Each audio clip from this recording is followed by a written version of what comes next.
அதாவது சின்னத்தை பார்த்து ஓட்டு போடக்கூடிய மக்களாக தான் இன்னும் இருக்கிறாங்க. யாரும் வந்து இவங்க செய்த சேவைகளை பார்த்தோ, இவங்கெல்லாம் ஒன்றும் நம்முடைய தேர்ந்தெடுத்த எம்எல்ஏக்கெல்லாம் ஒன்றும் அப்படியே வந்து கொடை வள்ளர்களோ, அவ்வளோ நல்லவர்கள்லாம் கிடையாது. இத்தனை கோடி போட்டு நீங்கள் செலவு பண்ணுறீங்க.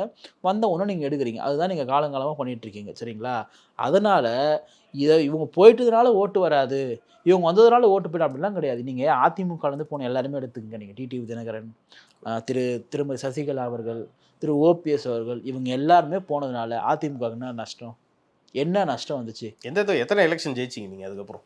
நான் என்ன சொல்றேன், தோல்வி அப்படின்றது வந்து வெறுமனையா சீஃப் மினிஸ்டர் ஆக முடியல அப்படின்னு சொல்றது மட்டும் தான் தோல்வியா? நீங்க சொல்லுங்க எனக்கு. நடந்து முடிந்த சட்டமன்ற தேர்தலில், கடைசியாக சட்டமன்ற தேர்தலில் திமுக ஆட்சிக்கு வருது. திமுகவுக்கும் அதிமுகவுக்கும் வாக்கு சதவீதம் என்ன? வேறுபாடு எவ்வளோ? எத்தனை வித்தியாசம்? பெரிய வித்தியாசமா? சொல்லுங்க. பெருசா இல்லை. ஏன் இல்லை? ஏன்னா நீங்கள் சீஃப் மினிஸ்டர் ஆனதுக்கு ஒரே காரணம், திரு முத்துவேல் கருணாநிதி ஸ்டாலின் என்கிற நபர் சீஃப் மினிஸ்டர் ஆனதுக்கு ஒரே காரணம், உங்கள் கட்சியில் இருக்கக்கூடிய விசிகான்ற ஒரு கட்சி. நான் ஏன் சொல்கிறேன் அப்படின்னா, அப்போ